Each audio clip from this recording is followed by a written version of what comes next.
So మనకి చోళ వంశంలోనే one of the greatest ruler అనమాట రాజరాజ. సో రాజరాజ చోళుడు.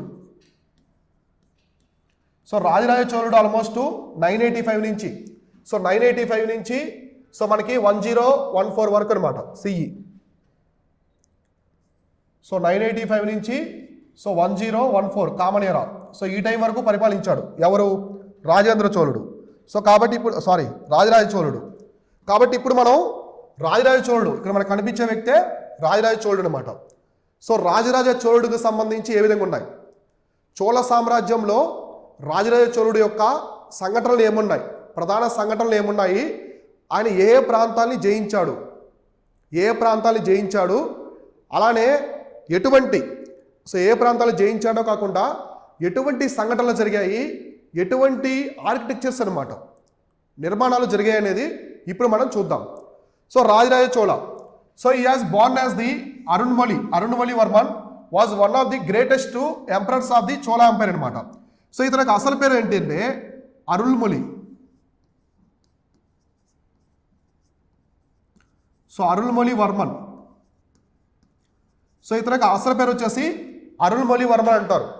సో మనం మామూలుగా పొన్నియిన్ సెల్వం అనే ఒక మూవీ చూసాం, తమిళ చిత్రం వచ్చింది కదా. ఆ తమిళ చిత్రంలో చూపిస్తారు కదా మనకి పొన్నియిన్ సెల్వం అన్న తర్వాత అరుణ్మొళి వర్మన్ అన్న రాజరాజ చోళ అన్న అందరూ ఒకటే అనమాట, ఒకే పర్సన్. సో కాబట్టి రాజరాజ చోళ యొక్క అసలు పేరు ఏంటంటే అరుణ్మొళి వర్మన్ అనమాట. సో ఈయన వచ్చేసి great emperors of the Chola empire. అంటే మనకి చోళ సామ్రాజ్యంలో అత్యంత శక్తివంత అంటే వన్ ఆఫ్ ది గ్రేటెస్ట్ అనమాట, అత్యంత శక్తివంతుడు అనమాట ఈ చోళ ఎంపైర్లో. సో అత్యంత శక్తివంతుడైనటువంటి ఎంపైర్ అనమాట, వన్ ఆఫ్ ది. సో ఒకానొక అత్యంత శక్తివంతమైన రాజు. ఇక్కడ మనం చూస్తే ఈయన కాలంలో సో మనకి రాజరాజ చోళ కాలంలో ఈ చోళ సామ్రాజ్యం అనేది ఎలా విస్తరించబడింది, సో ఏ విధంగా విస్తరించబడింది? వీళ్ళ యొక్క రాజధాని ఏంటి? రాజధాని వచ్చేసి తంజావూరు అనమాట. సో తంజావూరు దగ్గర నుంచి పల్లవ సామ్రాజ్యాన్ని ఆక్రమించుకున్నారు, పాండ్య సామ్రాజ్యాన్ని కూడా కలుపుకున్నారు, అవునా కాదా? కాబట్టి ఇప్పుడు చోళ సామ్రాజ్యం అనేది ఆల్మోస్ట్ మనకి పెన్నా నది దగ్గర నుంచి, పెన్నా రివర్ అంటే నెల్లూరు దగ్గర ఉన్నటువంటి పెన్నా నది దగ్గర నుంచి మనకి కావేరీ నది వరకు ఉంది. సో కావేరీ నది వరకు ఈ చోళ సామ్రాజ్యం అనేది ఉండేదన్నమాట ఒకప్పుడు. ఇప్పుడు దీన్ని వీళ్ళు విస్తరిస్తూ ఉన్నారు. చోళ సామ్రాజ్యంలో ఉన్నటువంటి నాయకులు అంటే పాలకులు మొత్తం కూడా విస్తరించడం జరుగుతుంది. సో ఈయన కాలంలో Cholas expanded beyond south India stretching to the from Kalinga in the north to Sri Lanka in the south. ఇక్కడ చూడండి, ఆల్మోస్ట్ ఈ రాజరాజ చోళ కాలంలో రాజరాజ చోళ వచ్చిన తర్వాత ఈ చోళ సామ్రాజ్యాన్ని ఉత్తరం వైపు కావచ్చు, దక్షిణం వైపు కావచ్చు చాలా ప్రాంతాలు ఆక్రమించడం జరిగింది. సో మనం చూద్దాం, మ్యాప్లో చూద్దాం. సో ఫర్ ఎగ్జాంపుల్ ఇది ఇండియా. సో ఇలా ఉంది ఇండియా మ్యాప్. ఇక్కడ కళింగ అనమాట, కళింగ అంటే ఒడిస్సా. సో కళింగ ప్రాంతం ఇక్కడ నుంచి ఇక్కడ శ్రీలంకలోని కొంత ప్రాంతం మాత్రమే, అంటే ఉత్తర శ్రీలంక మాత్రమే. ఇక్కడి వరకు ఇదంతా కూడా చోళ సామ్రాజ్యమే. సో ఇదంతా కనిపిస్తుంది కదా మీకు, ఇదంతా కూడా చోళ సామ్రాజ్యం. కాబట్టి పెన్నా నది వరకు ఉండింది. ఇప్పుడు పెన్నా నది దగ్గర నుంచి కళింగ వరకు వెళ్ళింది అనమాట. సో కళింగ. సో ఇక్కడ కావేరీ నది దగ్గర నుంచి శ్రీలంక వరకు వచ్చింది, శ్రీలంక. సో ఇక్కడ మనం గమనిస్తే కళింగ దగ్గర నుంచి శ్రీలంక వరకు, ఉత్తర శ్రీలంక వరకు ఈ చోళ సామ్రాజ్యాన్ని రాజరాజ చోళుడు విస్తరించాడు. అయితే ఇక్కడ మీరు గమనించాల్సిన అంశం ఏంటంటే రాజరాజ చోళుడు శ్రీలంక మొత్తం ఆక్రమించలేదు, కేవలం ఉత్తర శ్రీలంక మాత్రమే ఆక్రమించాడు. జఫ్నా ప్రాంతం ఉంది కదా, జఫ్నా రీజన్ మాత్రమే ఆక్రమించాడు. So annexed only northern Sri Lanka, not entire Sri Lanka. So only ఉత్తర శ్రీలంక ప్రాంతాన్ని మాత్రమే ఆయన జయించాడు. అయితే మొత్తం శ్రీలంక మొత్తాన్ని జయించిన చోళరాజు ఎవరంటే రాజరాజ చోళ యొక్క కుమారుడైనటువంటి రాజేంద్ర చోళుడు మాత్రమే శ్రీలంక మొత్తాన్ని ఆక్రమించి సౌత్ ఈస్ట్ ఏషియా దేశాలను కూడా జయించాడు. కానీ రాజరాజ చోళ మాత్రం కేవలం ఈ యొక్క ఉత్తర శ్రీలంకకు సంబంధించినటువంటి ఉత్తర శ్రీలంకను మాత్రమే ఆక్రమించాడు. ఓకేనా, ఈ పాయింట్ గుర్తుపెట్టుకోండి. ఇప్పుడు వీళ్ళ రాజ్యం ఎంతవరకు వెళ్ళింది? ఉత్తరం వైపు కళింగ దగ్గర నుంచి, సో కళింగ దగ్గర నుంచి దక్షిణం వైపు శ్రీలంక వరకు ఇదంతా కూడా ఏంటంటే చోళ సామ్రాజ్యమే. చోళ సామ్రాజ్యం ఇంత పెద్ద మొత్తంలో ఈ రాజరాజ చోళుడు చోళ సామ్రాజ్యాన్ని విస్తరించాడు. తర్వాత చూడండి, Rajaraja one processor the strong army and considerable army navy. అంటే ఈయన కాలంలో అత్యంత శక్తివంతమైన సైన్యం ఉండేది. శక్తివంతమైన సైన్యం. ఇంతకు మునుపు ఎప్పుడు కూడా ఇంత పెద్ద సైన్యం అనేది చోళ సామ్రాజ్యంలో లేదనమాట. అత్యంత శక్తివంతమైన సైన్యం ఉండేది. నావికా దళం కూడా, అత్యంత శక్తివంతమైన నావికా దళం కూడా ఈయన దగ్గర ఉండేది. సో సైన్యం ఉండేది, నావికా దళం ఉండేది. అందుకే శ్రీలంక వరకు వెళ్ళారు. మాల్దీవ్స్ కూడా ఆక్రమిస్తాడు. సో ఈయన మాల్దీవ్స్ కూడా ఆక్రమించడం అయితే జరుగుతుంది. ఎవరు? రాజరాజ చోళుడు. చూద్దాం దానికి సంబంధించి. సో ఇంతవరకు అర్థమైంది కదా. కాబట్టి ఇప్పుడు చోళ సామ్రాజ్యం యొక్క పరిధులు చూసుకుంటే జాగ్రఫికల్ ఎక్స్టెన్షన్స్ ఉత్తరాన కళింగ, దక్షిణాన వచ్చేసి శ్రీలంక. ఇంతవరకు మొత్తం కూడా అదంతా చోళ సామ్రాజ్యం. సో ఇక్కడ మనం గమనిస్తే he fat many battles with the Chalukyas in the north and the Pandyas in the south. అయితే ఈయనకి ఎటువంటి శత్రువులు ఉన్నారు? రాజరాజ చోళుడికి ప్రధానంగా ఎటువంటి శత్రువులు ఉన్నారు? వీళ్ళకు ఉన్నటువంటి శత్రువులు వచ్చేసి ఒకటి వచ్చేసి ఉత్తరాన. సో ఉత్తరాన అంటే ఉత్తర ప్రాంతంలో ఈయనకున్న శత్రువులు ఎవరంటే చాళుక్యులు. సో ఈ టైంలో చాళుక్యులు బాగా రైజ్ అవుతారు. సో చాళుక్యులు వచ్చేసి ఉత్తర ప్రాంతంలో ఉంటారు. సో దక్షిణ ప్రాంతంలో వచ్చేసి ఎవరంటే పాండ్యులు. సో పాండ్యులు. కాబట్టి ఉత్తరాన చాళుక్యులు, దక్షిణ ప్రాంతంలో ఈ యొక్క పాండ్యులు వచ్చేసి ఎవరంటే ఈ యొక్క రాజరాజ చోళ యొక్క శత్రువులు అనమాట. అంటే ఆయనతో యుద్ధాలు చేసేటటువంటి ప్రధానమైన శత్రువులు ఎవరంటే సో ఉత్తరాన చాళుక్యులు, దక్షిణాన వచ్చేసి పాండ్యులు. వీళ్ళతో ఎక్కువగా రాజరాజ చోళుడు యుద్ధం చేసేవాడు. యుద్ధాలు అనేవి ఎక్కువగా వాళ్ళతో జరుగుతుండేది. అంటే ఫ్రీక్వెంట్ కాన్ఫ్లిక్ట్స్ అనేవి, యుద్ధాలు అనేవి జరుగుతూ ఉండేది. అయినప్పటికి కూడా రాజరాజ చోళుడి దగ్గర అత్యంత శక్తివంతమైన సైన్యం ఉంది.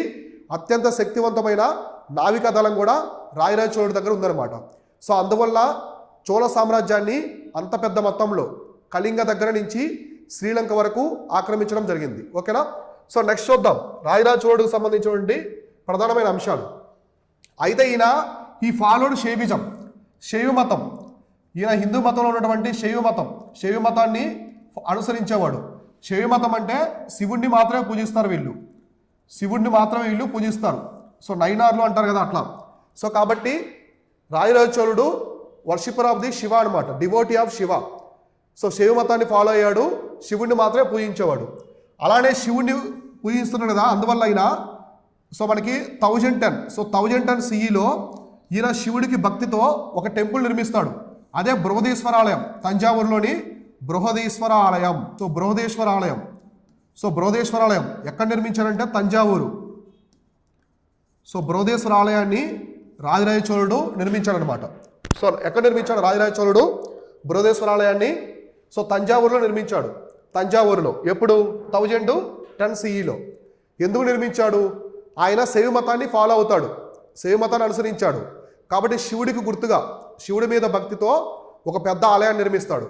అయితే ఈ ఆలయానికి ఉన్న ప్రత్యేకత ఏంటంటే మన దేశంలోనే అత్యంత ఎత్తైన దేవాలయం. సో మన దేశంలోనే the highest temple in India was Brihadeeswara temple. ఇక్కడ మీకు కనిపిస్తుంది కదా, ఇదే బృహదీశ్వర టెంపుల్ అనమాట. సో తంజావూరులో ఉన్నటువంటి బృహదీశ్వర టెంపుల్, ఈ ఆలయాన్ని ఎవరు నిర్మించారంటే రాజరాజ చోళుడు నిర్మించాడనమాట. సో ఇది one of the most engineering Marvel of world అనమాట. ప్రపంచంలో ఉన్నటువంటి నిర్మాణాల్లో ఉన్నటువంటి అతిపెద్ద రహస్యాలలో ఇది కూడా ఒకటి అనమాట. ఇక్కడ చూడండి మనకి, సో ఇక్కడ కనిపించే గోపురం పైన ఉండే స్టోన్ అనేది మోనోలిథిక్ స్టోన్, అంటే సింగిల్ స్టోన్ అనమాట, ఒకే రాతి శిల. టన్నుస్, థౌజండ్స్ ఆఫ్ టన్స్ అనేది ఉంటుంది వెయిట్.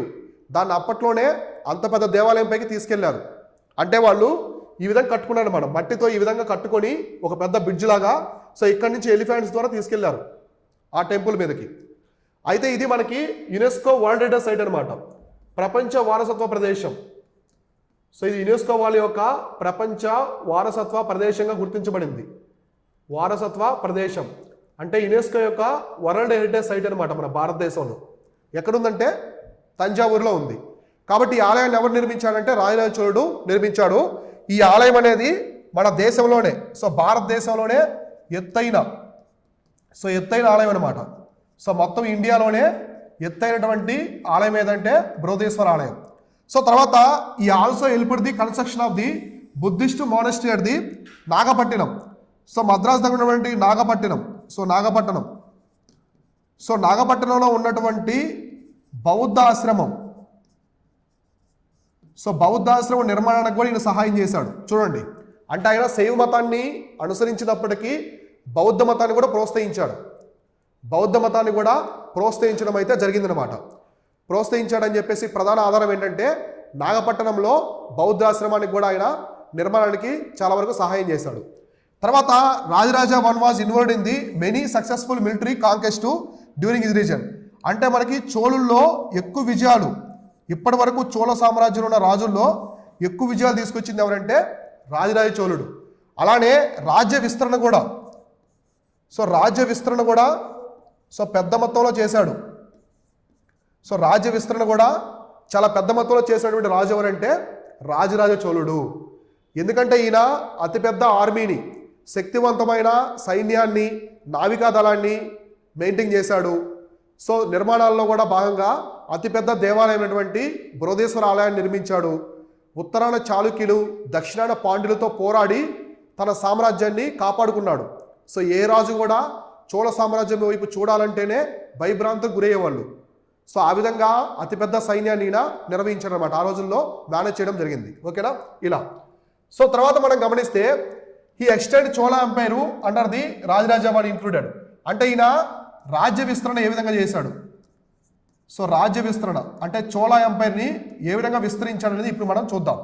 ఇక్కడ చూడండి, పాండ్య, చేర, ద తొండై మండలం ఆఫ్ రీజన్స్ ఆఫ్ తమిళనాడు. అంటే ఇప్పుడు తమిళనాడు ఉంది కదా, ఈ తమిళనాడులో ఉన్నటువంటి ప్రాంతాలు ఏ ప్రాంతాలు అంటే పాండ్యులు, పాండ్య వంశం చేతుల్లో ఉన్న ప్రాంతాలు కావచ్చు. నెక్స్ట్ వచ్చేసి చేర వంశం చేతుల్లో ఉన్నటువంటి రాజ్యాలు, అంటే వేల సామ్రాజ్యము. చివరిగా వచ్చేసి తొండై మండలం. తొండై మండలం అంటే మనకి ఒకప్పుడు పల్లవులు పరిపాలిస్తున్న ప్రాంతం అనమాట. తొండై మండలం అంటే తమిళనాడుకు సంబంధించి పాండ్య ప్రాంతాలు, చేర ప్రాంతాలు, తొండై మండలం ఇవన్నీ కూడా చోళ సామ్రాజ్యంలో కలిపాడు, వాళ్ళ మీద జయించి చోళ సామ్రాజ్యంలో కలిపాడు. తర్వాత మనకి ఇక్కడ చూస్తే గంగావడి. నెక్స్ట్ వచ్చేసి గంగావడి. గంగావడి, నోలంబపడి. నోలంబపడి తర్వాత వచ్చేసి ఉత్తర శ్రీలంక, ఉత్తర ప్రాంతం. ఉత్తర ప్రాంతం ఇవన్నీ ఎక్కడ ఆక్రమించారంటే సిలోన్ అనమాట. సిలోన్ అంటే శ్రీలంక. అప్పట్లో సిలోన్ అని చెప్పేసి పిలిచేవాళ్ళు శ్రీలంకని. కాబట్టి తమిళనాడులో పాండ్య, చేర, తొండై మండలం ఆక్రమించాడు, జయించాడు, వాళ్ళు ఓడించి. ఇక్కడ గంగావడి, నోలంబపడి ఉత్తర ప్రాంతాన్ని జయించాడు శ్రీలంకలో. తర్వాత Rajaraja's last military achievement was naval expedition to against the Maldives. అంటే ఈయన చివరగా ఈయన గెలిచిన సామ్రాజ్యం. చివరగా రాజ్య విస్తరణ ఎక్కడ చేశారంటే గెలిచినటువంటి ప్రాంతం, రాజరాజ చోళుడు చివరిగా గెలిచిన ప్రాంతం వచ్చేసిందంటే మాల్దీవులు అనమాట. ఇప్పుడు మాల్దీవులు ఒక దేశం కదా, ప్రత్యేక దేశం. కానీ ఒకప్పుడు ఇది చోళ సామ్రాజ్యంలో కూడా బాగా ఉండేది. చోళ సామ్రాజ్యంలో ఎక్కడ ఉంటుంది మనకి, మన ఇండియా ఇలా ఉంటే మనకి ఇక్కడ ఉంటుంది, మాల్దీవ్స్ అనేవి ఇక్కడ ఉంటాయి. ఇక్కడ ఉంటాయన్నమాట. ఈ మాల్దీవ్స్ కూడా రాజరాజ చోళుడు ఆక్రమించాడు. ఆ రోజుల్లో వాళ్ళు జయించి ఆ ప్రాంతంలో ఉన్న రాజులంతా ఓడించి ఈ మాల్దీవ్స్ను కూడా చోళ సామ్రాజ్యంలో కలిపాడు. కాబట్టి మన భారతదేశమే కాకుండా ఉత్తర శ్రీలంకని అలానే మాల్దీవ్స్ను కూడా చోళ సామ్రాజ్యంలో కలిపినటువంటి ఘనత ఎవరికి దక్కుతుందంటే రాజరాజ చోళుడు దక్కుతుంది. ఈ విధంగా ఆయన చోళ సామ్రాజ్యాన్ని చాలా వరకు ముందుకు నడిపించాడు. అర్థమైందా? ఇలా అనమాట. తర్వాత నెక్స్ట్ రాజరాజ చోళకు సంబంధించి మనకు ప్రధానంగా చూస్తే రాజేంద్ర చోళ. అంటే రాజరాజ చోళ తర్వాత ఎవరు వచ్చారంటే ఈయన యొక్క కుమారుడు, రాజరాజ చోళ యొక్క కుమారుడు అయినటువంటి రాజేంద్ర చోళ సింహాసనాన్ని అధిష్ఠించడం జరుగుతుంది. ఎవరంటే రాజేంద్ర చోళుడు. రాజేంద్ర చోళుడు రాజు అయితే అవుతాడు. ఎవరి తర్వాత? ఈ రాజరాజ చోళ తర్వాత. ఎందుకంటే రాజరాజ చోళ 1014లో చనిపోతాడు, 1014. 1014 CEలో ఈయన చనిపోతాడు అనమాట. కాబట్టి 1012లోనే అంటే ఆయన చనిపోయే ముందే ఇతన్ని రాజుగా ప్రకటిస్తాడు. 1012 CEలోనే రాజేంద్ర చోళుడిని రాజుగా ప్రకటిస్తాడు. ఎవరు? రాజరాజ చోళుడు. The powerful standing army and great navy organized under the Rajaraja Chola achieved even greater size of Rajendra Chola. Achieved under the అంటే ఇప్పుడు రాజరాజ చోళ.